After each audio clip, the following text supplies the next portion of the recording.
Missouri legislation would allow for the punishment of local law enforcement through civil lawsuits if an officer enforces federal gun laws. You know, they're supposed to be doing this by population, but something's wrong here. Missouri's governor says distribution problems at the federal level are behind a slow vaccine rollout. The 4 states' most watched news starts now. The Missouri House and Senate are working in tandem on legislation to counter potential future federal gun laws. This is KOAM News at 10. In the House, the bill is known as the Second Amendment Preservation Act. It seeks to invalidate federal laws or other actions deemed to infringe on a person's Second Amendment right to bear arms. The legislation would allow someone to sue police departments starting at $50,000. Opponents, including some police agencies, say that would amount to defunding the police.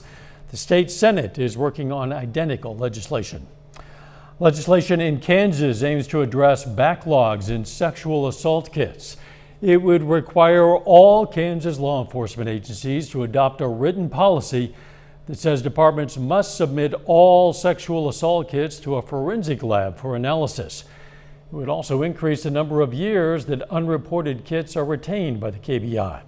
The legislation is a response to a backlog of kits in the statewide inventory that had not been tested. More than 2,200 kits were discovered in a 2017 audit. Pittsburgh police ask for tips from the public as they investigate a stabbing.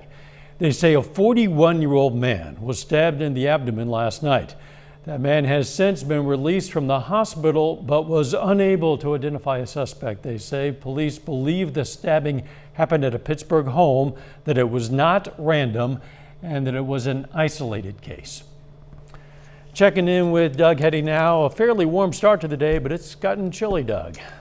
Yeah, during the early morning hours, we were sitting into the nice mid-50s, and then a pretty strong cold front rolled through, so we dropped through the 50s, 40s, and the winds really picked up, so it gave us a pretty low wind chill throughout the afternoon hours. But get used to it. It's actually balmy outside compared to what we're going to see over the next week or so. Clear skies after the clouds, even a few random showers we had earlier today.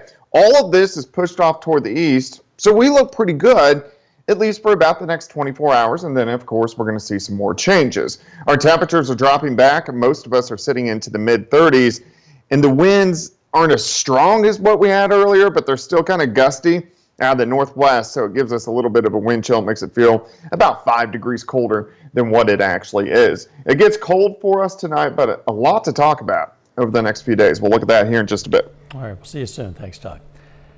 The Jasper County Health Department says 2 more people have died with COVID-19 in the county.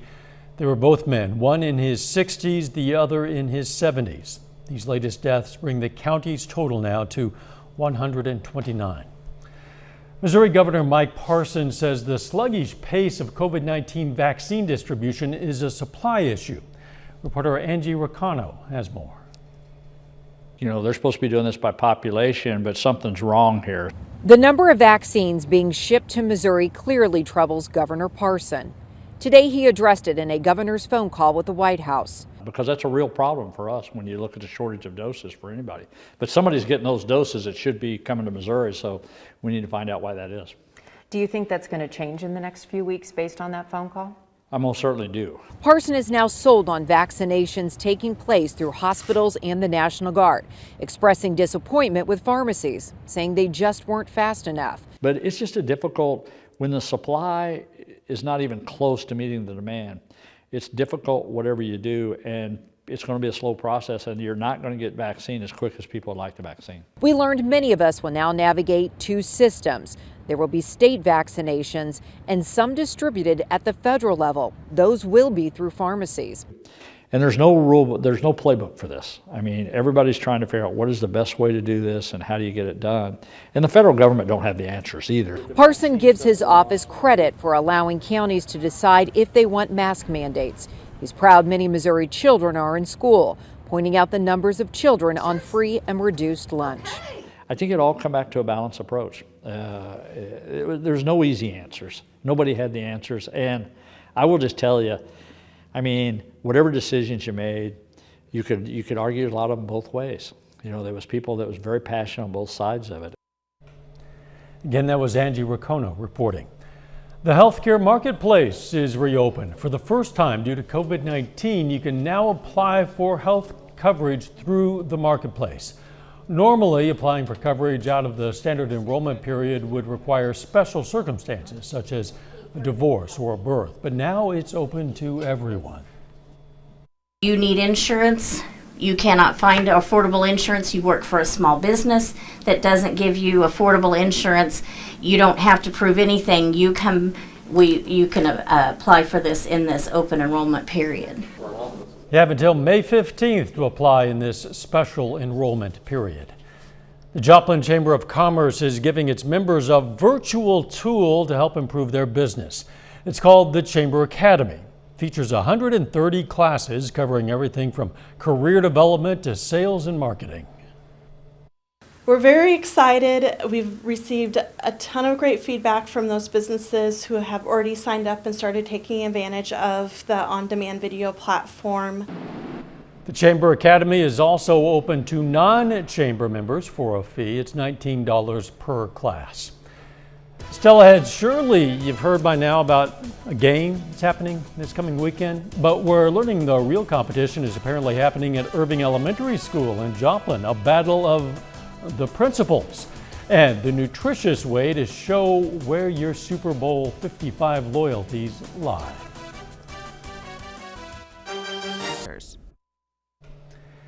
The principal and vice principal at Joplin's Irving Elementary are putting their taste buds and maybe a little dignity on the line in the name of charity. The school is holding a Super Bowl of Caring. It's a canned food drive with a competitive twist. The students bring in canned foods and drop them in a box designated for either the principal or vice principal. The principal, who is trailing, faces punishments like eating nasty jelly beans or baby food. They both dressed up as peanut butter and jelly sandwiches, but they say it's all worth it. Very proud of our families and our students at Irving because, you know what, this is a great cause and we're helping a lot of people.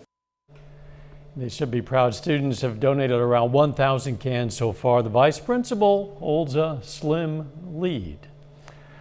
A Webb City business is looking to quench your thirst for Super Bowl related items. KOAM's Bronte Sorotsky has that story.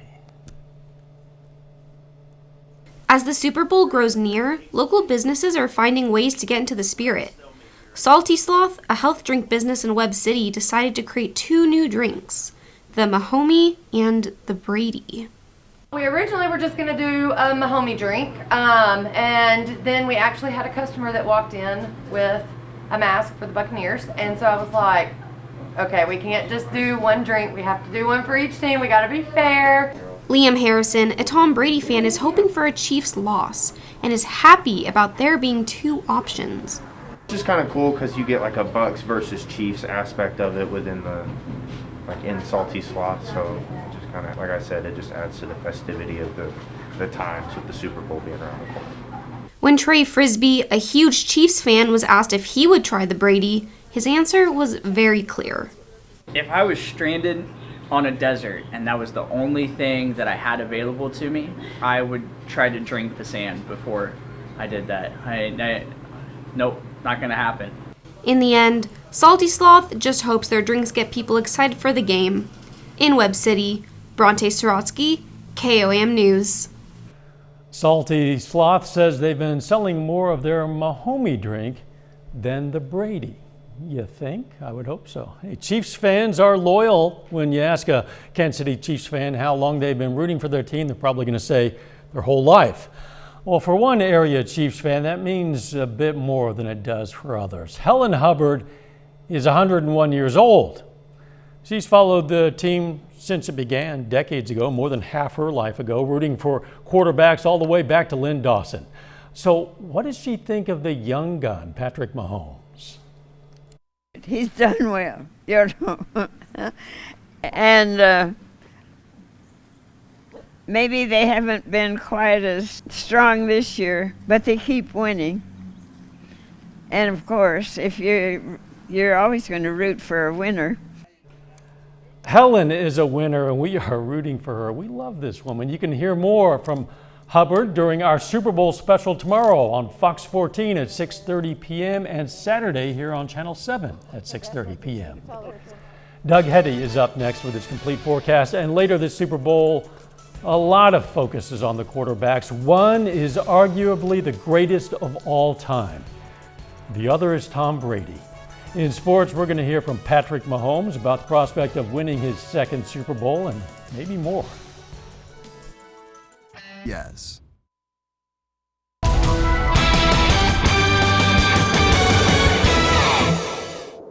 Well, it definitely turned out to be a big switch for us during the afternoon hours. We started the day with the clouds and, of course, even a few random showers, but we were in the 50s.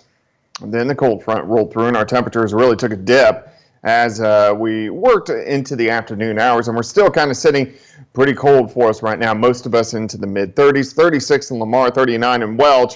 We had 36 in Yates Center. Neosho is sitting at 37 degrees, but it's been the winds all day long. We had winds gusting 35 miles per hour at times. At least the winds are diminishing just a bit, so they're not near as strong, but it does look like we're still going to have at least a little bit of a wind chill factor through the overnight hours tonight. So the way it actually feels to your skin, mainly upper 20s to near 30 degrees. We'll slide back through the 30s, eventually into the upper 20s later on tonight behind this system, this cold front that rolled through.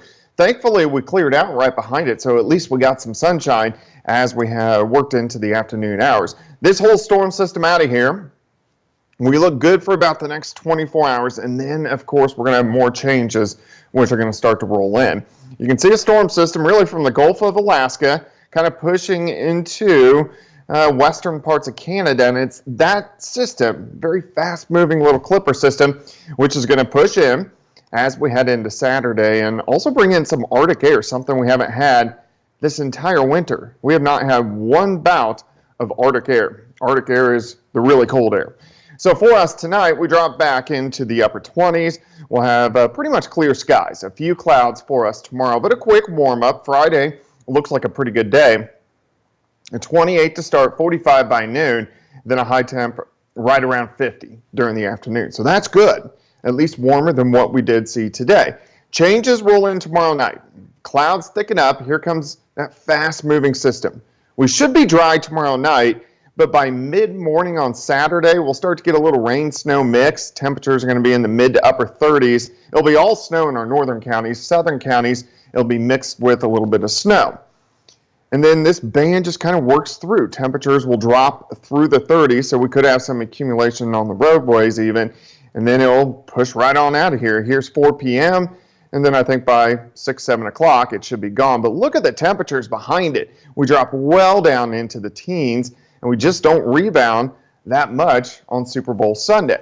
Snowfall amounts, I'm going to keep it a little conservative right now, but I think most of us, we could get 1, 2, 3 inches, but I'm going to say right now most of us are about an inch, inch and a half. I'll see if I raise those amounts by the time we head into the 10 o'clock news. Even on Super Bowl Sunday, we have a weak little system that could give us a few little snow flurries across the region. 50 tomorrow, 38 and dropping on Saturday. Super Bowl Sunday for us, 33. For the Chiefs, a little bit warmer. Upper 60s to lower 70s, but they may have a couple showers they have to tend with. We go back to 40 with some rain on Monday, and then look at our high on Tuesday. That's a high temp of 20 degrees. Ooh. Doug, as far as I'm concerned, that Arctic air is perfectly welcome to just stay in the Arctic. Yeah, that's where it should be, right? That's where it should be, for sure. Thanks, Doug. Coming up in sports, Pitt State women aim to knock off a national top 25 team. Plus, the Kansas City Chiefs prepare to travel to relatively warm Tampa Bay for Super Bowl 55. Jacob Leonard has details next.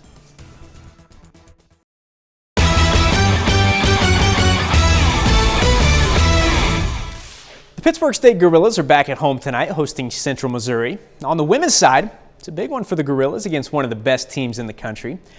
UCM is currently number 21 in the nation, riding a 5-game winning streak to get to 12-2 overall. That one is already going at John Lance Arena. Now, when they finish up, the Gorilla men aim to even up the series against the Mules. We'll have highlights from both games right here tonight at 10. Missouri Southern Lions also at home for a doubleheader this evening, facing Lincoln. On the women's side, Southern aims to sweep the season series after winning by 16 in Jeff City earlier this season. The men's game will get going at 7:30. Missouri Southern's Cam Martin, by the way, has posted 3 straight 30-point games coming into the night. The Kansas City Chiefs are just 3 days away from playing for a second straight title. The Chiefs face the Tampa Bay Buccaneers on Sunday in Super Bowl 55. Now, in a normal year, Kansas City would already be in Tampa Bay preparing for the game. But you know, it's not a normal year. Instead, Chiefs are expected to arrive in Tampa on Saturday, just 1 day before the Super Bowl. Now, with a win Sunday, Patrick Mahomes would have his second ring in just 3 years as a starting quarterback, and he's just 25. He obviously wants to get more by the time he's done, but you can't get 3 or 4 or 5 until you get number 2. The goal is to win as many Super Bowls as possible and to be playing this game every single year. And so I'm going to have that mindset every single time I hit the field is I'm trying to get back in this game and I'm trying to win it. So we don't look that far ahead. I'm focused on this game right now, trying to win this second Super Bowl and be able to hold that Lombardi trophy and have that second ring. But if I'm at the end of my career and I have a lot of Super Bowl rings in my hand, I'll be happy. The Super Bowl will be Sunday night right here on KOAM at 5:30. That's a look at sports. We're back with more news after this. Champion Chiefs on KOAM TV. We take time now to honor a local veteran, Thomas Graham. The Chanute, Kansas native served in the U.S. Navy during the Vietnam War aboard the USS Kearsarge. He received the National Defense Service Medal, the Vietnam Service Medal, among other medals and commendations. And we are proud to salute Thomas Graham. He's tonight's four-state hero. Kansas City Mayor Quentin Lucas has landed in enemy territory. We are looking forward to having a great time here in Tampa, and nobody will say it with me, but let's go Chiefs. We'll say it anyway. Let's go Chiefs. Mayor Lucas today took part in a news conference with the Tampa mayor, Jane Castor. Of course, it was mostly cordial. Mayor Castor welcomed Chiefs fans to her city, but she did say she would like for them to go home disappointed. They will not. They will go home very happy. Remember, you can join us tomorrow or Friday for our Super Bowl special Run It Back. Now, Jacob Leonard has interviews with a lot of people, including former Chief Kendall Gammon. He has score predictions, a lot more. That's going to be Saturday night at 6:30 here on Channel 7, or can't wait that long, tomorrow at 6:30 on Fox 14. Jordan Albee joins us now with a look at what's coming up on our sister station, KOAM News at 9 on Fox 14. Dow tonight at 9, going to learn about a business trying to make sure other businesses can keep their doors open and homes are safe during this pandemic. Plus, scientists are trying to figure out if it's safe to mix and match 2 different versions of the coronavirus vaccine. Also, a look at the different types of new securities in place at this year's Super Bowl. That and much more, of course, coming your way tonight. KOAM News at 9 on Fox 14. Thanks, Jordan. Now let's check back with Doug Heddy for a final look at the weather. All right, it's going to be cold tonight, so we're going to drop back into the mid-20s for overnight lows. But Friday, pretty good. Partly sunny skies, high temp at 50. We'll make it into the upper 30s on Saturday morning, a little rain, snow mix, switching over to light snow by the afternoon. Could even have some light accumulations. While more on that tonight at 10. Spring will get here eventually, just not in the next week or more. Thanks for joining us. We'll see you right back here for KOAM News at 10. In the meantime, let's take care of ourselves and each other.